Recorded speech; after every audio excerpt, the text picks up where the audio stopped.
If you use the internet on a daily basis, and chances are you do, you probably don't put much thought into cybersecurity. You know, your network connections, the pages you visit, the files you download. You should be thinking about these all the time. Welcome to And Security for All. Your host is Kim Hakim. We're here to help you understand, in general terms, how and why your cybersecurity should be kept in check. Now, here is Kim Hakim. Hello, everyone. Happy Friday. I'm Kim Hakim, your host. If this is the first time joining, welcome to our show. And for all of our other listeners and viewers on LinkedIn Live, welcome back to And Security for All. Again, wow, we're a couple of weeks away from the holidays. For any of you that are in the Midwest, you can definitely see a climate change. It's definitely, we can see winter is coming, and everyone is putting Christmas lights up already, which I think is not to be done until after Thanksgiving. But it's going to be very interesting for families this year on Thanksgiving. Will turkey be on your table this year? I am the worst procrastinator when it comes to buying my turkey. I always cook turkey for my family, and I usually get it the Monday prior. Well, now here in St. Louis, our local supermarkets aren't even taking orders for turkeys. Costco is out, so I don't know what the alternatives are going to be. So that's not our topic today, but I was having a conversation with my family prior to this, and I just think it's very interesting, the world that we are in and how things are changing, because the supply chain is a very scary situation right now. Today, I have another great guest. He's a longtime colleague and another expert in the cybersecurity and community and industry, Dan Lohrmann. He is the Chief Information Security Officer of Presidio. Today, we're going to be talking about his new job and his new book, Cyber Mayday and the Day After. So welcome to the show, Dan. Thanks so much, Kim. It's wonderful to be with you, and I agree with you on everything you said about those turkeys. And we're talking about the same thing in my family in Michigan, so I can relate. I know. What are we going to do? I mean, is Thanksgiving going to change, and we're going to have something new as the main course? I don't know. Exactly. So it's a scary thing, which leads us into some scary things that we deal with every day in the cybersecurity world. So tell us about your new job. And, I've known you for a long time, and you've kind of been working on for yourself, for your own company. So tell us about the new position and how that happened and what you're doing. Yeah, thanks so much. No, it's great. I literally on day 10 with Presidio. I am the field CISO, really kind of leading the advisory services in the public sector. So Presidio is a great global solutions provider, digital solutions provider, a cybersecurity company. And, it was one of those things, Kim, that Dave Trader, who was a colleague and a friend who I knew in Michigan, came to talk to me a few months back, and just really, really been impressed with all that Presidio does. With so many partnerships in the industry, works with all the best and brightest of partners around the world, but certainly all throughout the United States, and talked about the opportunity and the growth that's happening at Presidio. And so, yeah, I'm going to be working a lot of the similar kinds of things I was doing in Security Mentor before, but certainly working more in a wider range of cybersecurity consulting roles, and really helping companies and businesses really think about digital transformation and how to secure that. We have partners and providers that we work with across the spectrum. I know in the SLED space, state, local government, education, we just really work almost every state and local government, not everyone, but most of them throughout the United States. So I'm just really excited, really energized about this new opportunity. 7 great years with Security Mentor, good company if you're doing security awareness training, but Presidio is really going to widen my role, and just really excited to be working with Presidio. Well, that's awesome. Congratulations on your new position. And you said you're traveling again. So how's that feeling? Yeah, it was amazing. The first day, literally my first day on the job was November 1st, and I was literally leaving quarter to 8, heading to the airport. I spent the first 3 days up in Minneapolis with our team up there, and did some business dinners with some business leaders, and we had some a couple really nice events up there, and just really, it's been good. The month of October, since you and I haven't spoken in a few months, I actually when I was still with Security Mentor, we got a chance to go to Seattle with NASCIO, the National Association of State CIOs, which, and really visit a couple of other events that I was able to do back in September and October. So it has definitely picking up more travel, not to certainly where it was before COVID, but I certainly am hopeful that in 2022, as we head into the new year, we're going to start seeing more and more live events. So just look forward to really seeing people face to face. I mean, it's just so much better to be live. I love Zoom. I love I love online events like this. You have a great show. I know you have a great show as you really do all of your FutureCon cybersecurity events around the country. So I'm really looking forward to that. Well, we are too. We actually, this week, for anyone out there listening, we have our St. Louis event, and that's going to be live, and we are streaming all of our events in a hybrid mode. We did 3 events already in a hybrid mode, and it's challenging. It's challenging not because of COVID. It's challenging because many of the cybersecurity practitioners have gotten very comfortable at home, and it's very easy to just watch things virtual. Everyone says they want to be back out there, but I hope that, I think it's 50-50. So I think we are in the world of hybrid and streaming and continuing to have to provide people virtual options. But we have this year St. Louis, and then we go to San Diego, and then we go to Atlanta. Nice. So you just got to merge forward and, show people that, you don't want to miss these live events, because that's where connections are made. And, I met you at a live event, so we're looking forward to 2022, as long as the airlines can get us there, we got all that situation going on too. I suspect we're going to see some delays coming up here at Thanksgiving weekend. I can't imagine. Delta was pretty good when I flew to Minneapolis, but I'm hearing, I won't start naming other airlines, but there's other airlines are having difficulty in canceling flights and things. And so, yeah, it'll be interesting to see what happens over the holidays. I know. I'm a little worried. Next Friday, I'm going out of town. I'm meeting my daughter. She's coming from New York, and we're supposed to meet at the same time. I'm like, well, let's see if we both get there at the same time. I hope. But anyway, that's a whole nother story. But also, congratulations on your new book, Cyber Mayday and the Day After. That's awesome. And I was just talking to Dan pre-show. He's going to come out to our Detroit event next year, which is in the first quarter, and do a book signing out there. So let's dive in and talk about first, what was the inspiration of this book, and tell us a little bit about what it's about, and then we'll kind of dive into some questions. Yeah, thanks. No, I'm so excited. Cyber Mayday and the Day After. Just literally the hard copies just literally came this week in the mail, and some of you've seen on LinkedIn. I posted something with me opening the box, and just really excited. So this really started about 15 months ago. I was some of you probably know Shemaine Tan, but she's actually in Sydney, Australia. She does a lot of the cyber meetups in Australia, really all the different cities, Sydney, but Brisbane and Perth, all around Australia, but they also do events in Malaysia, I think in Japan and Singapore. And so she's wrote a book. I helped her, did a bunch of stories in that from my experience as being a chief security officer. She actually came and asked me, hey, Dan, let's write a book together. And we talked about, what was really missing in the market and what was really, kind of hot topic.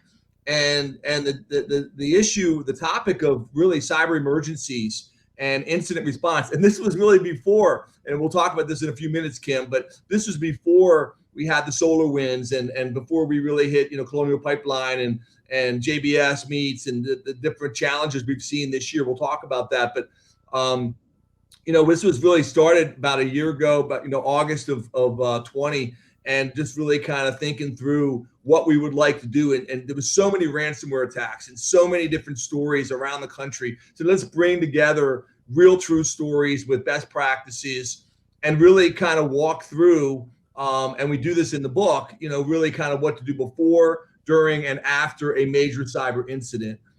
and we certainly all see cyber incidents every day of the week. So some of you are thinking, okay, why Cyber Mayday? That's kind of where we landed as the end of the book. So again, the title is Cyber Mayday and the Day After, a leader's guide to preparing, managing, and recovering from inevitable business disruption. And so really the reality is that, you know, people want to hear true stories with that. There's so many checklists out there. There's a lot of different best practices that people can go to. We actually have a whole section in the book on free resources, from cyber playbooks to different samples for tabletop exercises. We'll walk through some of that in a little bit.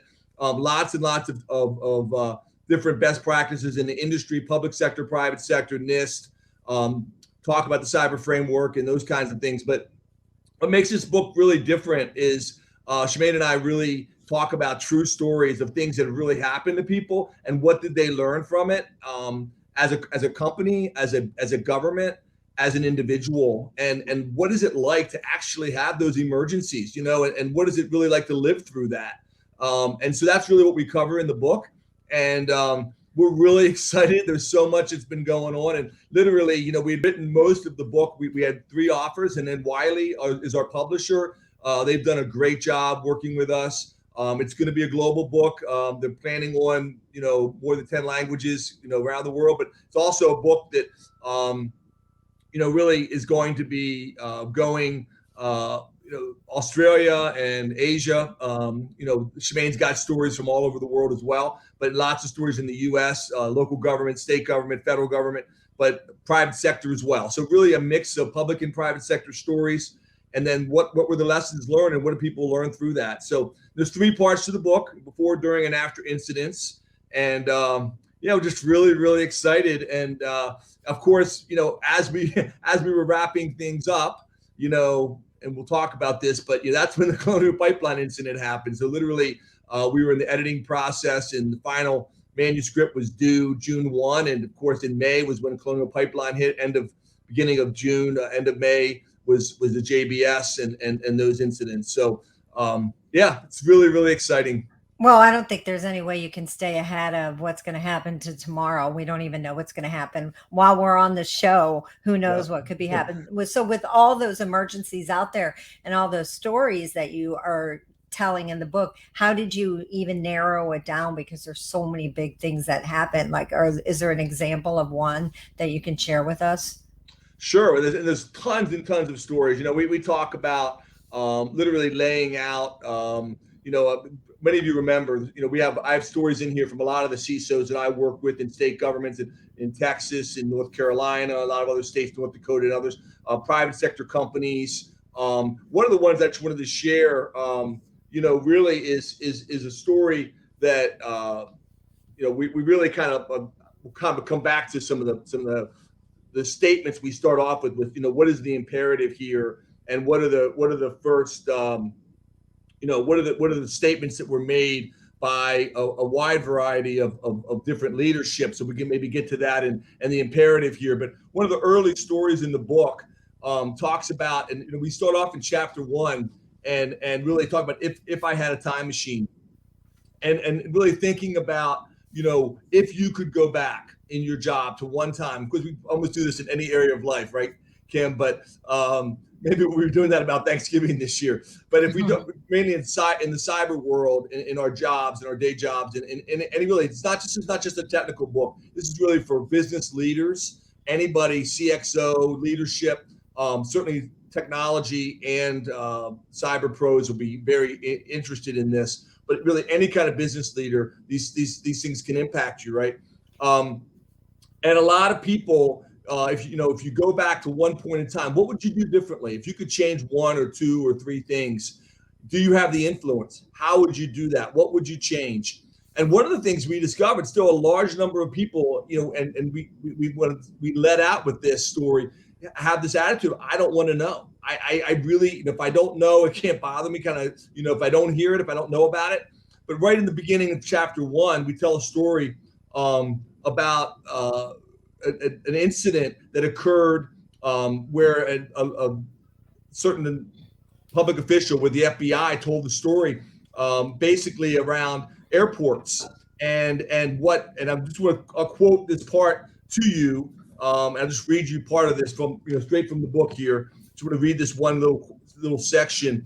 A search was done and on monitoring of keywords related to airport security, detected nearly 10,000 servers that were publicly available, on which over 400 blueprints of airports worldwide were identified, sitting on unprotected third-party connected devices or in misconfigured cloud storage. Some of the blueprints were extremely detailed, including location, angle, and security cameras, revealing which were motion activated or had facial recognition capabilities, and even precise information on how to access and take control of the cameras. In addition, these blueprints contain the location of the detention rooms that were hidden from the public, runways, position of fuel lines from the tanks leading to the runways where fuel was pumped into the wings of the aircraft. There were blank signed templates of security application access forms if compromised would have allowed access into the airport facilities. There were also completed security badge application forms, official stamps and signatures, and over 300 files describing safety procedures and policies. Those procedures included instructions on how to bypass the entire security system and how to deactivate it. There were also identified details of air marshals, departure times, arrival dates, weapons that were allowed to be carried on, such as intricate information about easily served blueprints for a terrorist attack. That could have been used for a terrorist attack. Frightening part of all this is that data was found. Let's close with this part, Kim. The data was found on third-party servers in many countries, including the United States, France, UK, India, Spain, and others. So this is one story we then dive into, and it starts with literally just knowing, at NSA, we learned this. My background, I started my career, as Kim, in NSA. It's like you don't know what you don't know. And so, just knowing what's out there and doing that risk assessment, doing an analysis of what your situation is and having that desire. There's just so many stories we're seeing each and every day. It's just unbelievable how many different impacts we have from ransomware, and honestly, I don't think most of them are even getting into the press. I mean, I'm hearing stories even the last couple of weeks. A lot of these are not in the press. They're private. Can't talk about them because of privilege, private clients. But there's just so many stories, and there's so many people. And it starts with a desire to know what's out there. So talking about all that's really frightening, that information right there, but talking about all these cyber emergencies, which is scary and frightening. And I don't even think that there's enough press to cover everything that's happening. But why do you think, we see it on the news all the time, cyber attacks weekly? What do you think are the causes for this? And how are we going to get ahead of this? Yeah, no, I think, clearly, we saw, in a good sense, I think people during the pandemic, and we just talked about, working from home, so many people are hybrid. You're seeing more and more, digital transformation. A lot of organizations are saying, the productivity was there. There have been a lot of benefits that people found from, working from home and maybe a hybrid environment. But that digital transformation and having to go things online have also led, and I think we've seen, an unprecedented number of ransomware attacks, of digital attacks, of cyber attacks hitting corporations in the last 2 years, really since COVID. So I certainly think the pandemic has accelerated. I also think, there's a lot of we're seeing this. I'm hearing it right and left from CISOs, CISOs, and CTOs, CIOs around the country. The staff shortages are a huge challenge. Basically an ability to respond isn't really where it needs to be. I think, we're paying part of a debt that's really been out there for a long time. Is that this has been building. The bad actors are getting better faster than the good guys. And so the reality is that, this has been kind of a perfect storm. I just have a couple quotes I wanted to just give this from mentioned from the book, and this, kind of backing up to the intro to the book. We talk about a scenario that's a fictional scenario, kind of in the mid 30s. So, kind of fast forwarding it 15 years ahead. But this is from Jerome Powell when he was being interviewed by 60 Minutes, our Federal Reserve chairman. And he said, the world evolves and the risks change as well. And I would say that the risk that we keep our eyes on the most is cyber risk. There are scenarios in which a large financial institution will lose the ability to track the payments that it's making, where you would have a part of the financial system come to a halt. And so we spend so much time, energy, and money guarding against these things. So that's just one quote. It could be one more real quick. This is from Chris DeRusha, who many of us in Michigan know. Chris was CISO in Michigan after me, and they went on to join the Biden administration. And this is one of his Senate testimonies. He's a federal CISO now in Washington.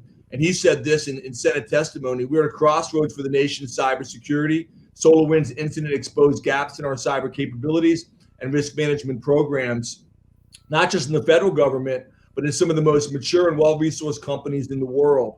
The event should serve as both a wake-up call and a galvanizing opportunity for the federal government industry to come together and tackle these threats with renewed resolve. This collaboration is critical as private sector entities have primary responsibility for the defense and security of their networks." And then he goes on, it says the government must communicate threat assessments to inform private sector operations, ensure common situational awareness. There's more. This is quotes from the president, a quote from FireEye, where Kevin Mandia talks about, really the details of what happened in the SolarWinds. It was unique, and they've been tracking this for many, many years. And the things that are happening now are more targeted.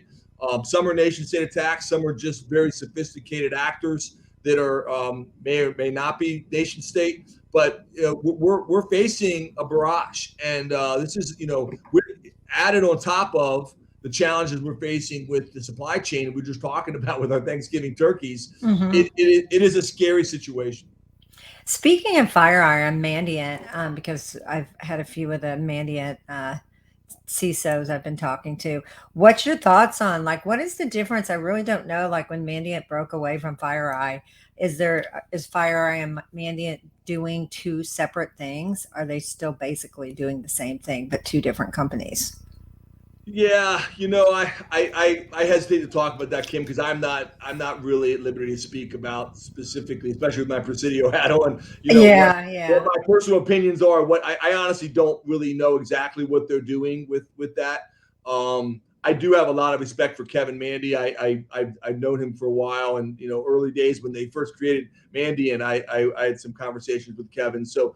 But I'd rather pass on that question. Sorry, that's okay. That was just a personal question of mine. It's a great question, and maybe you and I can speak about that offline. But I'm gonna, I'll pass on that one. That's a great question. I have a lot of respect for all of the FireEye and Mandy. Yeah. I mean, they've done some really great things. And anyway, moving on. So back to, I don't think a lot of people remember that you were the CISO of the state of Michigan. So how long ago has that been? Yeah, so I was 17 years in Michigan government. So I was 97 to 2014. And I had a variety of different roles in Michigan. I was an agency CIO. I was the CTO.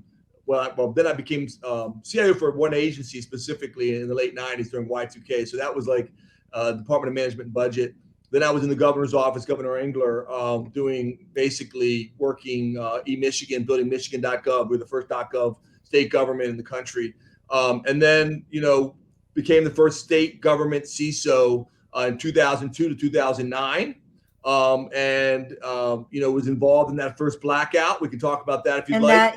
That's where I was going with this. I wanted to ask you, when you were there during that blackout in 2003, share how you led the state's technology agency response and what you learned from that. And how is that, that was in 2003 and, things have changed so much in 2021. So, it's amazing though, because, we go back and the military people, as they study, the battles from World War II and Vietnam and everything else. And even, going back to, hundreds of years ago, the good, bad, and ugly of what happened. And I think a lot of the lessons we learned back in 2003 at the Northeast blackout still apply today.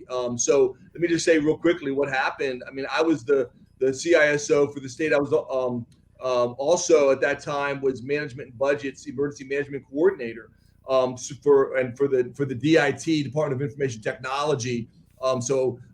Basically, we were coming about 2 years after 9/11. So everyone still had that in their mind a lot.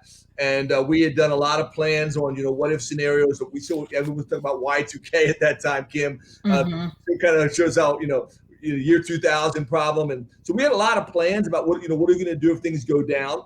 But it was a mid-August day. All of a sudden, downtown Lansing, all the lights go out. Everyone was kind of shocked. We didn't know if it was a terrorist attack. What had happened? Like the news, driving home that day in my car, it was literally everyone was saying that the whole Northeast was blacked out, and they were saying that it might, was a terrorist attack. In fact, on many radio stations, people were thinking in the early hours, it's another 9/11. Something major has happened. Somebody's brought down the grid.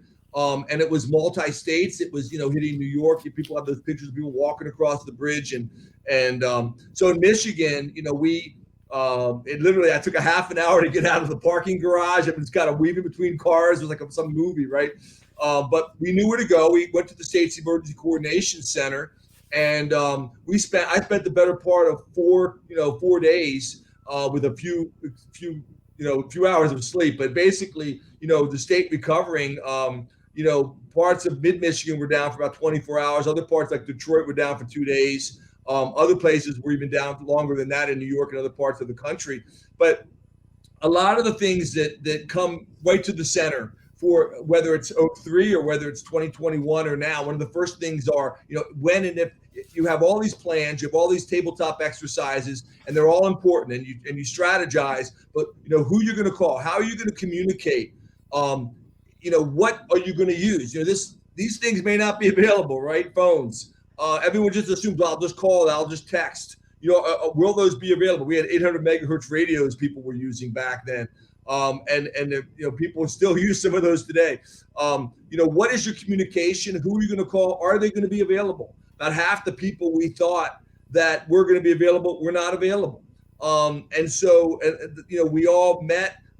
Interestingly enough, governor at the time was Governor Granholm, who's now Energy Secretary. We met in the Emergency Coordination Center. Of course, they had emergency generators there. But 2 of our main data centers, we had 3 large data centers. 2 of the 3 did not have generators at the time. One of the things I'll just say right out of the gate, we took away from that. We need power in those generators. We needed generators to power those data centers. And it seems so obvious now, but we were able to get Homeland Security grant money after that, get those generators in place for those 2 data centers. And then a year later, we didn't have a nationwide Northeast blackout, but we had a major ice storm in Michigan. By the fact that we took some of those action items that we took, we were able to stay up statewide in Michigan during a major ice storm that hit mid-Michigan that didn't affect Detroit. Actually, it didn't affect the UP, Upper Peninsula of Detroit, of Michigan. I'm sorry. But we were able to stay up because we had those generators. So we came away with like 21 action items out of that. How are you going to communicate? We had a portal that was in Denver, that was in Colorado, Boulder, Colorado, that we couldn't get access to because, even though we had generators in the main area, some of the switches, some of the connectivity that we needed did not have power. So, we were running around the first night trying to get connectivity, update the portal so we could give people instructions on where they could go, literally from a website perspective. So looking at an end-to-end perspective, looking at who you're going to call, looking at who's available. It was interesting. The state's emergency management coordinator, John Ord at the time for state of Michigan, was actually on vacation in Mexico. So wow. the person who ran the whole episode, the whole incident was Captain Etchu at the time. I mentioned this because it's interesting. The people you meet at these events, sometimes if it goes well, can become partners and colleagues and friends even for years or for decades. Captain Etchu, who ran that incident, went on to become Colonel Etchu, and then she ran Michigan State Police a decade later. So it's amazing how you meet people in an emergency, you work with people in an emergency that later, oftentimes, become really central to your partnerships. I think through that whole incident, one of the other things I'll just mention, Kim, there's a whole list of lessons we actually talk about and walk through the story of what happened. But, the reality is that we actually strengthened our team. We were prepared for that, and thankfully, the power came back on 24 hours later in mid-Michigan, 48 hours later in Detroit. We had to, support, the food inspectors who were literally shutting down restaurants in Detroit that were serving spoiled food. I mean, all kinds of things come up that you don't expect. But one of the things I did learn through that, so many things, the importance of communication, the importance of having backup communications, who you're going to call, backup lists, keeping that accurate, but also the importance of really, if you do well, you can strengthen your relationships. And literally, we came out of that, and a lot of organizations in state government, we've just done a big reorg and a big centralization of our IT team, and people really felt like, wow, these guys are really good. And we actually strengthened our position. We came out of that emergency with a better relationship with our customers. We strengthened our relationship with our clients, and they said, thank God you were there, because we wouldn't have been able to support the things we needed to support without you. So, if you're ready, emergencies can be times when you actually grow and you prepare, and you strengthen, your business partnerships. From an IT perspective, from a communication perspective. If you're not prepared, it can really obviously derail whole companies and bring down businesses.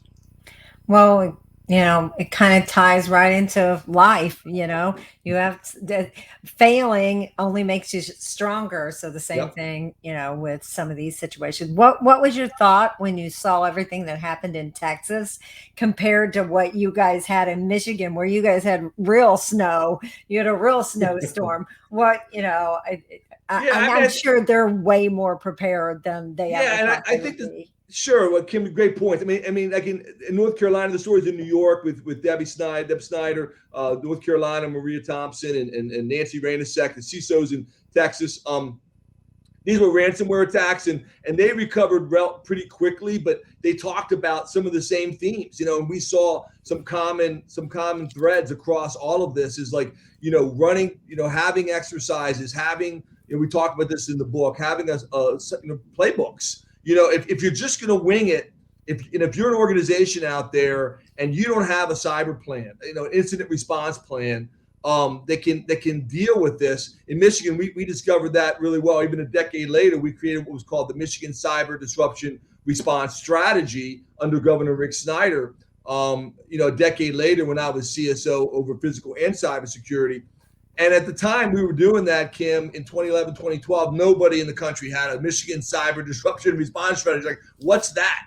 Why do you need one? It was like, but now it's like every state's got one. I mean, because, or most states, not a lot of organizations still don't. But it's like, if you think ahead, if you plan ahead, you're in so much of a better situation.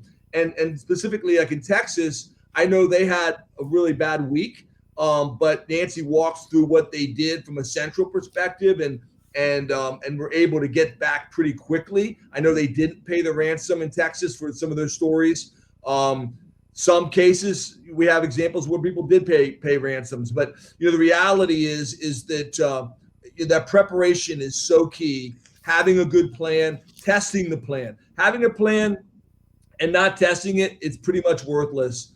I'd say worthless, but it's worth a lot less. The reality is that, one example we talk about, where when they tried to do backups, they had backups of all their critical systems, and they tried to restore them, and they quickly figured out it was going to take weeks because it was literally petabytes of data, and they didn't have the lines to be able to do, and they were going to have to really respond quickly. And so they couldn't be down for weeks, and they had to pay the ransom. So, I mean, there's examples of where, even when you had the plan, because it hadn't really been tested, they weren't really prepared. So what's your thoughts on paying and not paying a ransom? Do you feel like it's case by case, or what's your overall thoughts on paying the ransom? Yeah, I mean, clearly the easy answer is don't pay, right? Mm-hmm. I think that's a little bit of a red herring. It's a hard discussion to have with people. I'm against legislation that says you should not pay, because I do think there are scenarios where literally by not paying, a government or a business could go out of business, could be down for weeks or months. I mean, the goal of us as cyber professionals, certainly the goal of Presidio, we have a ransomware. We actually offer a boot camp and, walking people through risk assessment and the things they can do to prepare if ransomware were to hit them. Really have a really good understanding, because the key is being prepared, right? The key is having good backups, having tested backups, having processes and procedures. So if you were hit with a ransomware situation, that you could recover without having to pay. I mean, clearly I'd rather say, don't pay, but I'm not going to make an arbitrary statement across the board, don't ever pay, because I know of examples where it literally would have brought down entire businesses or governments for weeks or months, and it would have cost them a lot more, and certainly would have been a situation where they basically would have been out of business and bankrupt. So, I mean, I think there's a lot of challenges to it. You could come back and have a whole question just on the pay or not to pay. I mean, cyber insurance comes into it as well. What does your policy say? What will be covered? I think one of the biggest things is how quickly can you get back up and can you become operational? Not, can you do it at some point, but what is that return to operations? What is that RTO time, and how quickly can you do that? And that's where testing and practice comes into play. So I don't think there's any one answer to this. I know people want a yes or no answer. I would prefer not to pay. And in many cases, we have lots of great stories where people did not pay and they're able to fully restore without paying. I think that's the preference. That's certainly what the FBI is going to say, and a lot of the law enforcement people. But there are times when paying the ransom really is the decision that the leadership, the CEO, the president of the company decides they need to do that for the survival of the company. Yeah, that's a tough one. I mean, when you go back and look at Colonial Pipeline, I mean, did they have a choice? Things were happening fast. Well, and Colonial Pipeline is one that we talk about a little bit in the book. We don't go into a deep dive into Colonial, but I will tell you, there's been a lot of great articles on that. I can just say that, it's a really interesting case study, Colonial, because they made the decision to shut down the pipeline. And it was really the back office finance systems. They couldn't bill, right? So they had lost the ability to really have the back office systems, and they made the decision because they didn't know how they were going to bill their clients or customers. They just shut down the pipeline.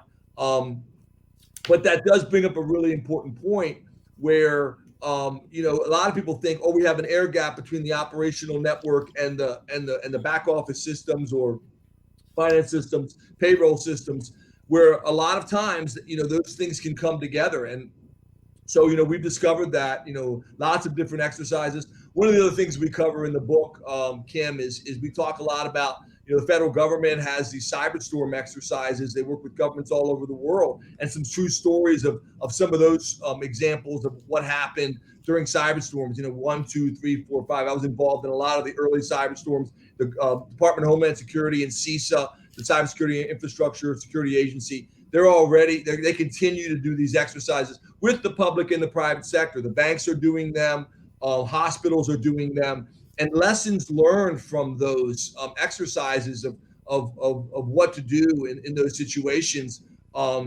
It's amazing how many things you can predict will happen if you really think through the scenarios, learn from others' mistakes, learn from what those have gone before you. And that's really what we try and cover in the book. What are some of the lessons, things that CIOs, CISOs, CTOs, CEOs, CFOs wish they had known before it happened? No one ever told me this. No one ever told me that. And some of them were not like really sophisticated things, but there were things that wow, that's really important.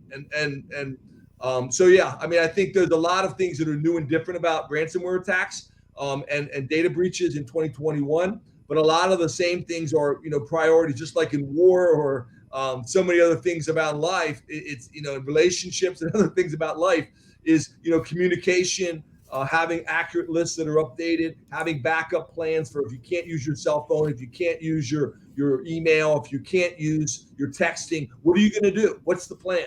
And thinking through those things in advance and then actually practicing that can be so powerful.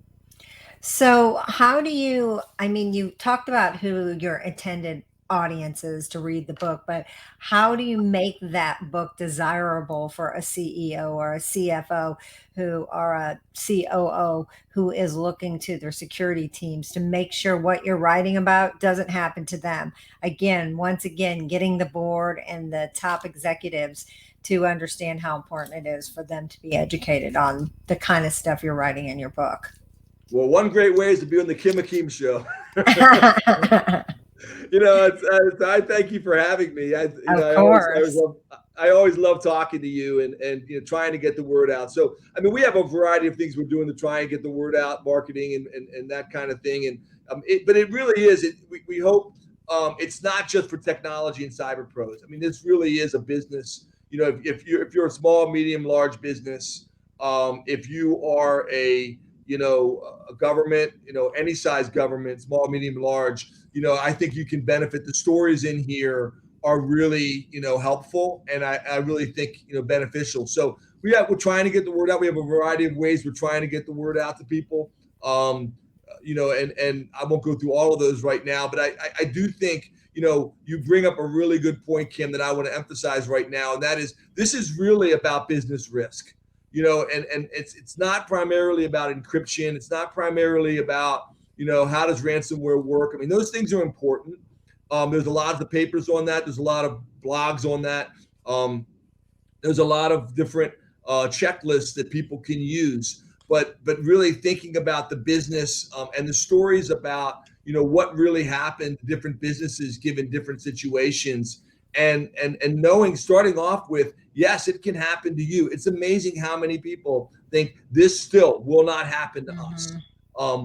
Not that they're necessarily immune, or they think they're going to hit somebody else. They're going to hit, a larger company, or, literally we have examples of where people, $100 million, almost $1 billion companies think, well, we're only a $1 billion company. They're going to go after, Microsoft, or they're going to go after FireEye, or they're going to go after, the truth is that as we learned with SolarWinds, it's the supply chain, and the bad actors know that they can get into the supply chain and any kind of software, and then use that to gain access to get a foothold into larger companies. The supply chain right here in Michigan, where I work, we've got auto supply chain, tier 1, tier 2 suppliers, and if they can stop that, one critical component part, it can disrupt the entire supply chain. So, just understanding, getting the word out to people that this really is about, business disruption. That's a leader's guide to preparing, to managing, to recovering from inevitable business disruption. This is something that's really going to be part of the new normal in the 20s and 30s in America and around the world. So it's really being prepared and being resilient. That word comes up a lot. We haven't used it yet in this interview, but resilient and being able to recover when it does happen. Well, when I started my second company, FutureCon, 3 years ago, you can see big and bold on our website that it said, security is no longer an IT problem. Yep. And that's where I was going back to again, these companies that think it's not going to happen to me, and the CEOs and the CFOs and the ones I mentioned before.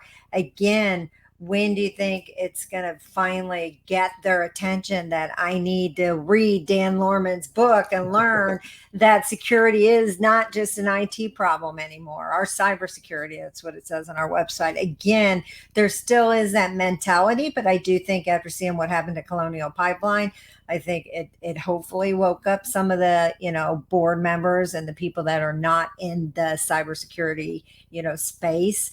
But how do we still carry, what do we do as a community in the cybersecurity community to get these higher levels to, understand that they have to be part of these initiatives? Yeah, I think it's a great point. It's funny because I know a lot of the people that I communicate with, and I know you do as well on LinkedIn and around social media, talk about the fact that, we've been talking about a wake-up call for decades, right? How many wake-up calls do we need, from, Snowden situation to OPM data breach to Equifax to Target, on and on and on. We can list how many, the different movie studios that were hit. So many people get hit, and people think, well, what's it going to take? I do think the Colonial Pipeline was a wake-up call in a different way. I'll tell you this, Kim. I'll mention this, that I see just that the gas lines in the southeast part of the United States, and literally stories of first graders, 6-year-old daughters being driven to school by their father and saying, Daddy, why are these cars in line? This wasn't like this yesterday. Why are they lined up to get their gasoline? And, fathers replying back, well, it's ransomware, honey. So, now the 5 and 6-year-olds are learning what ransomware is because, you can't get gas. You have to wait in line for 3 hours. That's certainly a wake-up call. Now, will we get, complacent? This is going to be continually a challenge. And I don't think it's a one-time thing. I think it's, I like to use, I don't use a lot of this in the book, but I like in a lot of my blogging and writing. I write for Government Technology Magazine and CISO Magazine. I have a lot of sports analogies. There are upsets all the time. Teams that aren't supposed to lose.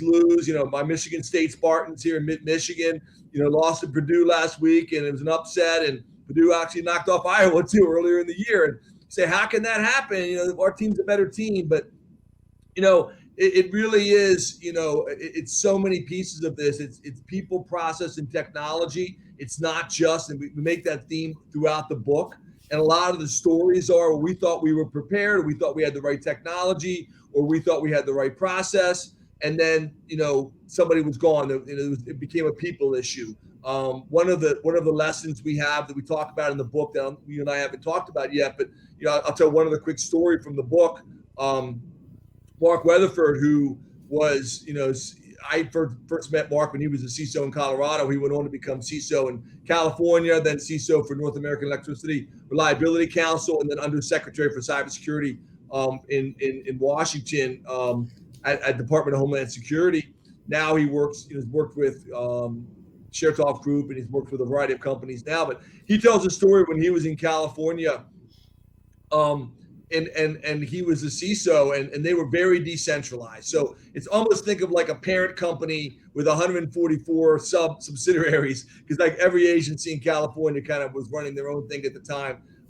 He was the CISO for the state, but didn't have a lot of individual authority over individual, parts of government. And there may be many listening today that feel like they're in the same situation, that, I have this role, but I don't really have a lot of budgetary authority or resource authority over different subsidiaries or whatever. Well, Mark was called in, and he had an agreement that he was supposed to be hearing every time a CISO was appointed in state government in California.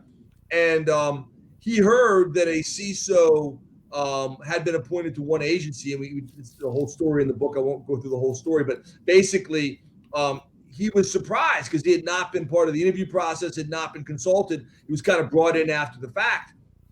Well, he went in and he met with this person who had been appointed as CISO over this agency.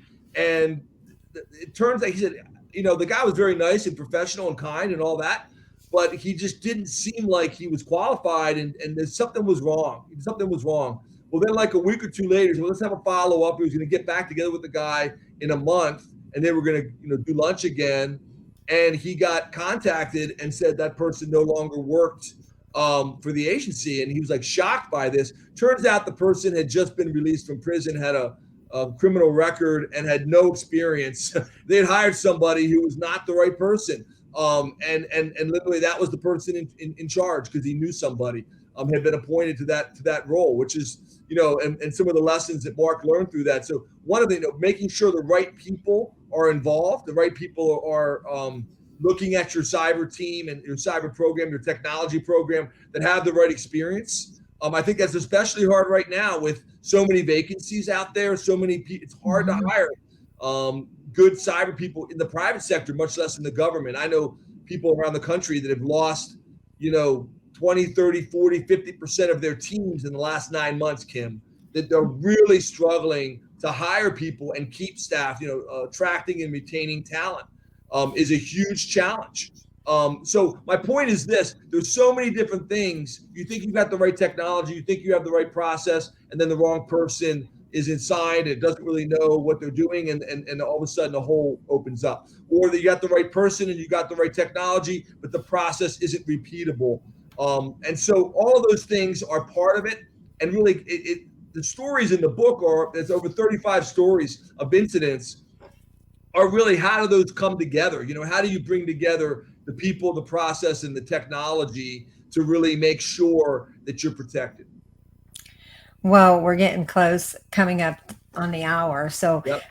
I just want to hone in on a few things. So what would be some of your messages of, how I am really excited to get your book. I want to read your book. I can't wait to read it. I'm excited to have it at my event. But what would be some of your messages of what can we do today to make things better, just as a business leader and the upper management, the upper C-levels that are listening to the show?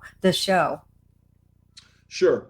In chapter 1, we walk away with 5. I'm going to give you a couple of them. One is one of the ones I just went through, which is, make sure you've got the right person in charge, who's got the right relationships, the right authority, the right resources to get the job done.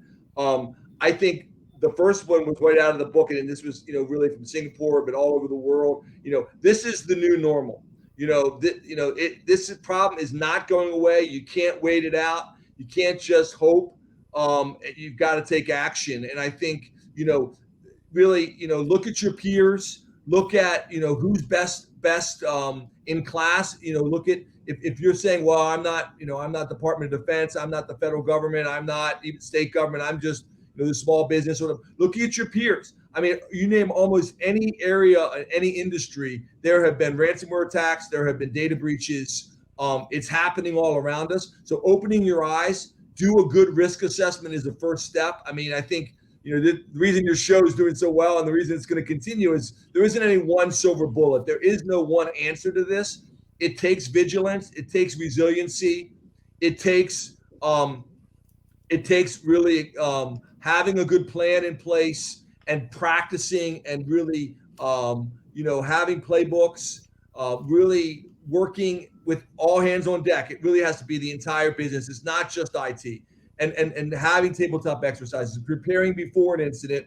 Well, maybe I'll come back. We'll talk about during an incident and after an incident. But we talk in the book about turning cyber lemons into organizational lemonade. And what can you learn from it?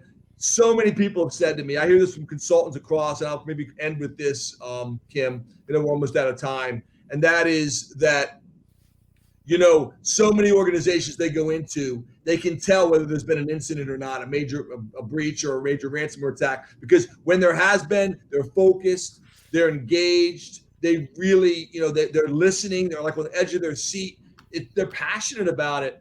When they haven't, they're kind of like, Bob's not going to be here, Sarah's missing the meeting.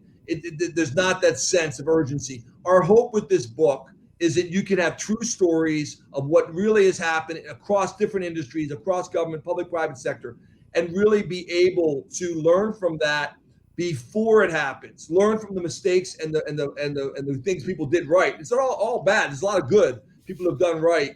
Learn from that, the good, the bad, and the ugly, and then put those things into practice. That's amazing. Dan Lohrmann, he's the Chief Security Officer of Presidio.